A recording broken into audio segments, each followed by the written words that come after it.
So you bought a 3D printer, but it doesn't have a heater. And now it's winter, and all your prints are failing. So obviously you search for a 3D printing heater on Amazon. And buy a branded one. Wait for it to arrive.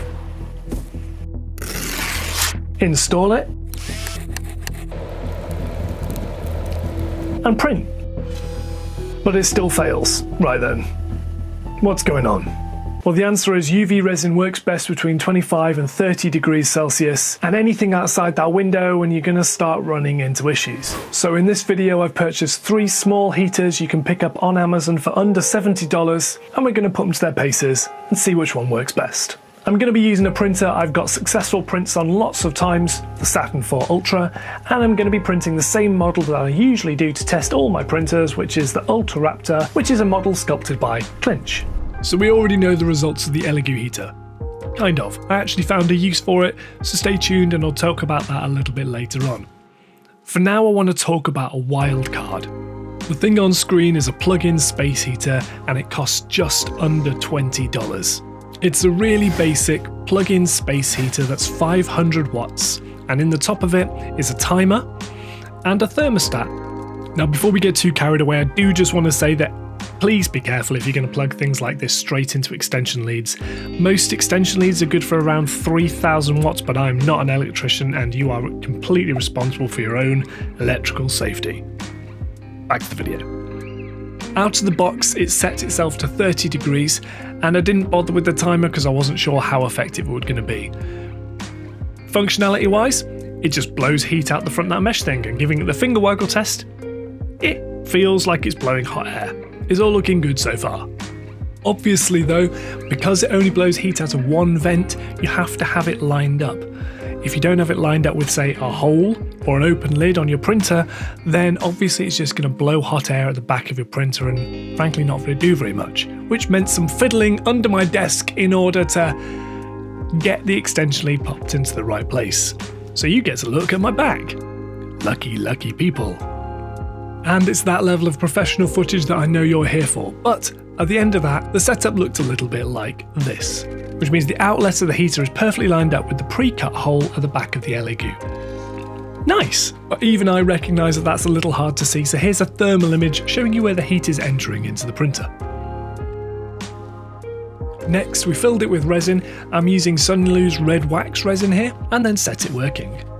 Unfortunately, I also store this resin in my garage as well, so it's also cold. That's relevant later, so we'll come back to that point. So this is what the printer looked like before I turned that space heater on, and this is what it looked like after being on for about an hour. So it was no surprise to see the print was completely successful. In fact, it was a little bit too successful because the heater managed to heat all the printer components to the point where I couldn't even handle the plate because it was so hot. Whoops. So I ran another test with the temperature set to 25 degrees and everything worked perfectly, and when it was finished I could actually handle all the printer parts. So, lesson learned, let's move on. The model that came off the printer was this one.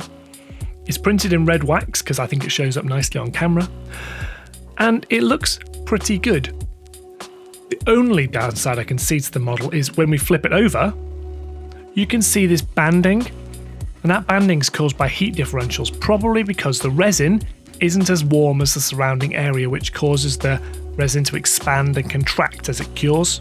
And it still looks pretty good. Now, if at this point you're thinking that all of this seems way too difficult and you actually can't be bothered printing in winter anymore, then I think you should probably check out this week's sponsor, PCBWay. PCBWay have been a sponsor of the channel for a long time now, and I can really vouch for their services.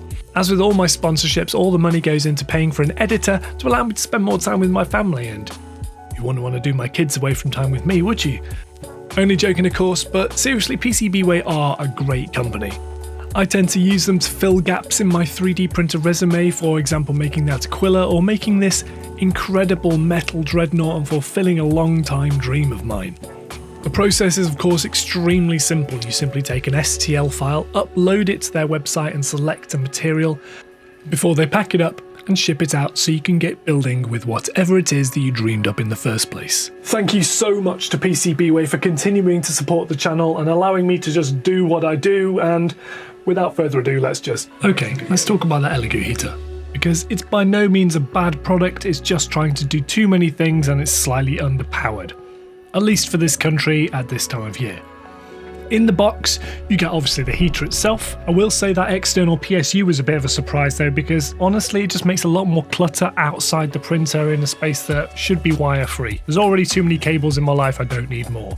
The last thing you'll find in the box are 2 additional cartridges which are carbon filters, because this heater also doubles as an air filtration unit, which is a cool little addition, except for the fact that my opinion on carbon filters is they're absolutely useless and they just add another disposable plastic part. The other annoyance is the heater actually covers the extraction port as well. If you have more advanced extraction, you can't use it with this heater. It's also the most expensive heater on the test at just over $70. And it's nowhere near as powerful as our space heater at just 120 watts compared to 500 watts.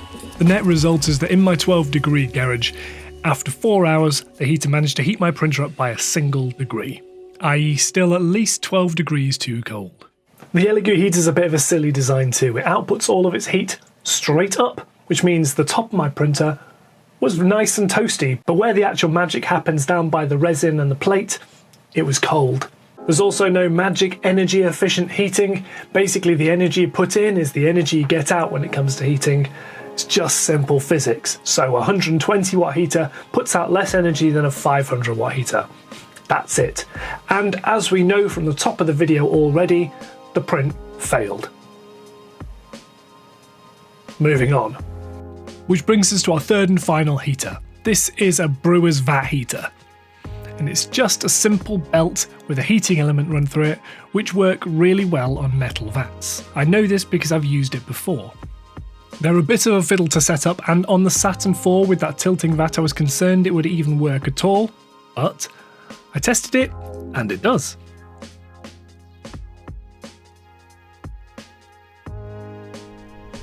So here's the thermal profile, because that's the thing we can do now. And I went into this test quietly confident, because when I tested it, the belt heater had wrapped around the vat and heated up the resin to a comfortable 25 degrees. So I was quite surprised when I came back to the printer and discovered that it had failed. It looks like the entire printer separated from the plate. And that's because I printed overnight this time, which means that although my resin was warm, the plate itself was cold, which means that when the resin comes in contact with the plate, the resin then shrinks, and then essentially the suction forces can just pull it away from the plate much easier. Rookie mistake, and there was only one more thing to do. So with the belt heater in place, I turned back on the Elegoo printer, and with both of those working, I was able to heat up the vat and the air and get a successful print. More than that though, that print didn't have any of the banding that we saw in the previous print, and so the print quality is a little bit better. So, more fiddle to set up, but a better print quality at the end of it. I'd call that a result. Oh, and I've still got that space heater knocking around to keep in my back pocket, just in case I really need it. So here it is. The way I see it, there are various grades of heating.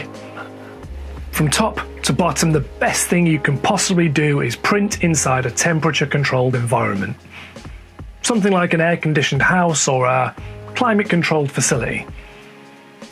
For me, I'm printing in my garage. It's not insulated, and at the moment it hovers between 5 and 15 degrees C, which is too cold. The next thing you could do is buy some sort of enclosure and space heater, but the problem with that is they take up lots of room. And they still cost a couple of $100 by the time all the dust settles. The next best thing you can do is buy a printer that has an inbuilt heater. There are a couple of different types, both have their positives and negatives. There's under-screen heaters like you see on the Reflex or the GK2, and there are vat heaters like you see on the M7 Pro or the Reflex RS. Buying into any one of those types of machines will see your print quality increase exponentially, but doing so will cost you an extra $200 to $500, so it's not for the faint-hearted. If you are on a low budget though and want to use one of the solutions in this video, the fastest thing you can do is picking yourself up that little $20 space heater. I can't believe I'm saying that. But what I'm going to be doing is using the belt heater and the Elegoo heater in tandem because I will save a little bit of money. Don't forget that space heater takes 500 watts of electricity every day to use, which means for 24 hours it costs about $7 to run it. Whereas the belt heater Elegoo combo will cost about $3. So the energy savings are worth it to me. So we're at the point in the video where I have to say some thank yous. Thank you hugely to the sponsor of this video, which is PCBWay, and also to my incredible patrons. You are all absolute legends. If you didn't know that I had a patron, or indeed that I host painting workshops, then you should really be signed up to my newsletter. The link is down below. And if you do that, you'll get a free STL file each month, as well as the latest 3D printing news, miniature painting news, early releases for all my miniature painting workshops, as well as maybe featuring in the miniature painting gallery of that month. Hopefully I'll see you there. If you still find yourself looking for options for heating and considering maybe an upgrade, then I would seriously recommend going to look at the Hey Gears RS video. It's linked on screen now, and I guess I'll see you over there. My name's James, this has been Rising 8 Minis, and I'll see you next time.